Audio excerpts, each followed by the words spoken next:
Hi guys, welcome to Metal and Rock Zone Brutal Assault Awards episode. On this video I want to do like a review of the whole festival. Just took place now in the Czech Republic, finished yesterday, and I want to tell you what were the best bands, what was the best band that I discovered, or the bands that I discovered I want to know more about, best crowd engagement, the most bizarre moments and the most disappointing moments, who was the best guest that I saw, and who had the best food. So if you don't know already, then I did recaps of each day. So you have day 1, 2, 3, and 4 in separate videos here on the channel. And there is this playlist, Brutal Assault 2023, that has a lot of videos from the bands that were playing there. I think over 80 videos, something like that, and my recaps of each individual day. So yeah, Brutal Assault is this extreme metal festival held every year in the Czech Republic, 150 bands. I don't know how many people are there, so if anyone is watching this that knows how many people were actually there this year, I haven't seen anything, tell me please. I think it's somewhere between 25 and 30,000, that would be my best guess. There are 2 big stages, one smaller stage, or kind of, yeah, and then an indoor area as well that has a even smaller stage. But they kind of rotate between the 2 big stages, so there is, one band playing, getting the next one ready. And I mean, this festival has kind of like a bizarre lineup somehow. I mean, because there are so many bands, so there are so many big names that you know, and I felt so weird when I was watching D-side play, and then on the other stage next to it, they were preparing for Napalm Death. I mean, that's just something that I never, in my wildest dream as a teenager, would have thought that I would see next to each other on the same festival on the same fucking day. And it's not like that was the only thing. And I felt, yeah, that there were some really strong bands on this festival, and my kind of expectations were that I would have most fun with In Flames, with Obituary, Cataclysm, Mistyrming from Iceland, D-Side, and Napalm Death. This was kind of what I came in with. And then, but most of the week before the festival was worrying about the weather because it had been raining like crazy there. But no worries there because it stopped raining when we came. It was super wet, it was muddy, and it started being sunny. But I have to give a shout out to the guys at the festival because when it was wet and rainy, they put all this hay on the ground to kind of soak in the water and that people could still walk and stuff like that. And when it got warm, they brought out the water cannons, from the fire trucks, and they had the sprinklers and stuff like that. And so, yeah, they were very kind of responsive, super fast. And there was a guy actually telling me that he had never seen anything like this in a festival, that this went so seamlessly somehow. Anyway, without further ado, the awards. The top 5 bands, and I will start actually kind of from the bottom and work my. So number 5, I would say that was I Am Morbid. That was really cool to see old school Florida death metal. Everybody knows Morbid Angel. This is Morbid Angel without some of the original members. Great show. Should have been on a bigger stage, but amazing show. Number 4, I would say, was Sodom from Germany. I went to see them because I like the roadie in Sodom. He's a funny guy. You can see that in my day 1 recap, I think, or day 2 recap.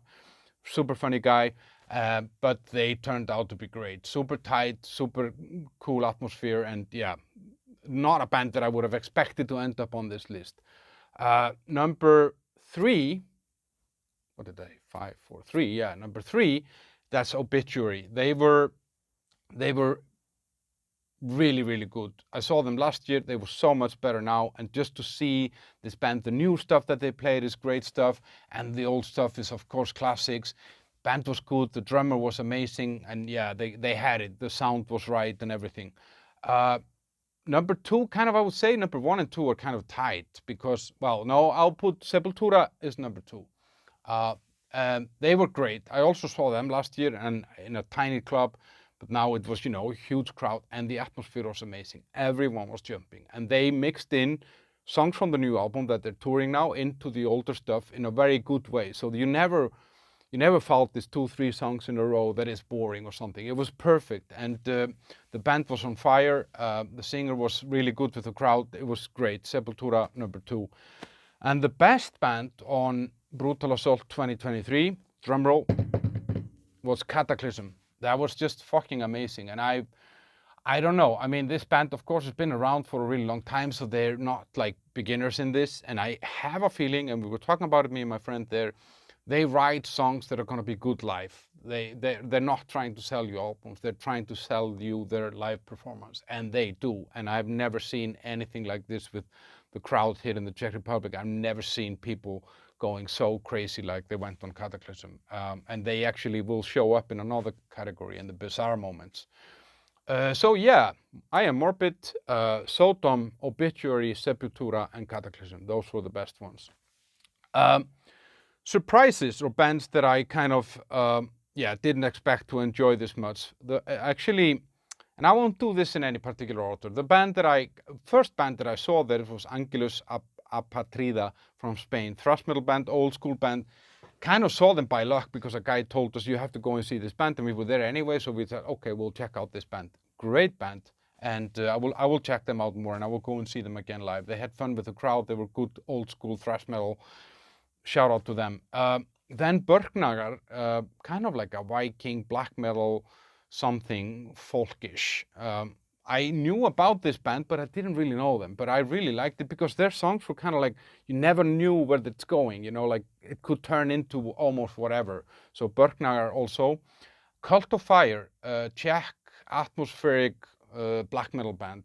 Super interesting performance, sitting on the stage, and the singer with a black veil doing some ritual on a table with candlelight and stuff like that. No bass player, 2 guitars, singer and drummer.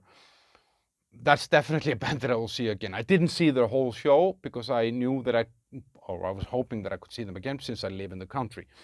But yeah, Cult of Fire, check them out, great band.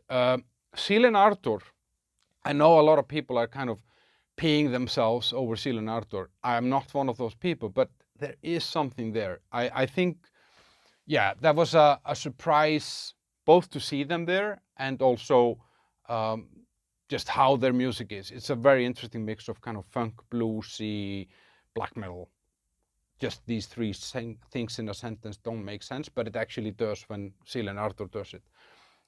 Then I would say Watain was also for me like a surprise. I didn't know kind of what to expect. I hadn't seen them before, and that was super cool because the whole show, I mean, when they were putting on the set or the stage, I thought it was like a Bauhaus gardening center or something because there were so many things and so many props. But then, you know, they brought out the fire, they turned on the candles and everything, and it creates a unique kind of, it's almost like a ritual somehow.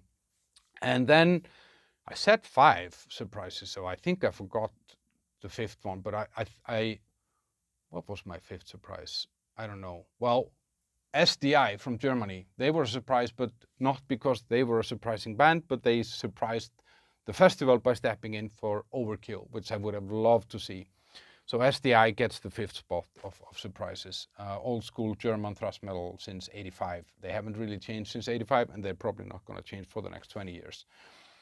Bands that I will check out more, that's Wolfheart from Finland, melodic death metal band. They're actually coming here to Prague again later this autumn. And one of the guys in Wolfheart, he's also in the band that will open that night before the dawn. Thomas, I don't remember his last name, but it's Finnish, so it's complicated. And then I will check out Angelus Apatrida more. Suicidal Angels, Greek thrash metal band. They didn't have the best of shows there, kind of felt like they had some issues with the drum kit, so maybe that took some confidence from the band or something. The volume was too low. There were some sound issues that I felt, but there is something there. Good music, good songs, and I will definitely check them out again. And they kind of reminded me a little bit of old school Show No Mercy Slayer or something like that. Yeah, Burknagar I will check out more, and then Cult of Fire. So these are kind of, yeah, bands that I will definitely want to know more about after this festival. Best crowd. I would say 3rd place was the band Terror, hardcore band from LA. They really had the crowd eating from their palm somehow, or this, is that a palm? Yeah. And they were great. It was fun to watch. I mean, it's not like a music that I will put on in the car, but it was, yeah, it was really fun to see that. There are some videos on our channel, you can check it out. Second best crowds were on Sepultura. I was standing on this podium above the mixer table, and I just thought we were going to go through the floor because there was so much jumping and so much energy. That was amazing. The best crowd was Cataclysm. Yeah, I haven't seen anything like this, and Cataclysm did so much for it. They worked for it, like they engaged with the crowd. The singer was constantly encouraging the crowd to jump, to circle pit, to mosh pit, to crowd surf. It was just, yeah, bizarre. Best crowd engagement, that would be, yeah, Terror and Cataclysm, but also then I would give a shout out to In Flames here, because even though the In Flames show was a disappointment to me, I don't know what was off, because I love that band. I'd seen them before live, and they were the only band that I've given 11 out of 10 on a concert review. But he made up for it. Anders Frieden, the singer, he's such a funny guy. He made so much funny jokes and stuff like that, and so in that way he kind of gets the third spot in best crowd what's it called, engagement. And then for the most bizarre moments, there are two moments that for me were very kind of bizarre. There was first of all the crowd surfing on Cataclysm. There was just like a carpet of people being transported from the back to the front, just non-stop. And the guy, the singer, was just saying, let the security guys work. We shouldn't have this barrier. Come forward, come forward. And like I've never seen anything like this. It was amazing. And the other bizarre moment was when Dan Lilker from Nuclear Assault played bass on Scum with Napalm Death, because Shane Embury wasn't there. The bass tech played the set list, except from this song where Dan Lilker from Nuclear Assault came on stage. And that was just a bizarre moment somehow. The biggest disappointment, I would say, was it's maybe not fair to call it that, but I would say like half of the In Flames show I didn't really enjoy, and half of the D-side show I didn't really enjoy. So they end up on this list. I mean, to be fair, the other halves of those shows were better. I mean, the beginning of In Flames wasn't good. The beginning of D-side wasn't good. And then I would say Trivium. I know that most people probably disagree with me, because I could see that the band and the crowd had fun. I just didn't enjoy it. There was something missing there. And I had seen them last autumn where I loved them. I didn't love them now. So these were my biggest disappointments. The best guests. So I don't know. There's a choice between, I mean, obviously in a festival like this, you have so many interesting characters. People are wearing costumes and stuff like that. So I mean, if I would count all that, I would be here for 3 hours. But I saw a girl with 10,000 Czech crowns on her chip when she was paying. We get these armbands with payment chips. She had 10,000 Czech crowns, which equals, I don't know, like what is that, like 3,000 euros? No, 300 euros, 400 euros, 400 euros or something like that. She had 400 euros on her chip on the final day. I have no fucking clue how she was going to spend that money. I know she can get it refunded, but what was the initial charge? 50,000 or something. There were paper people. There were people that had the program on paper. There's an app there, and everything is done so that you know what's going to happen. You can make your own program. But there were people with a pen and a paper, diligently marking in what they're going to see and stuff like that. The Soram Roti, I mean, he's just a unique guy. He's, wears his cowboy hat, always up to something. He's more on the stage than the band. And then there's this guy. I saw him so many times over the festival, and he was so much enjoying it, and he just didn't give a shit about anything. And people loved him, actually. And here's a photo of us from the award ceremony.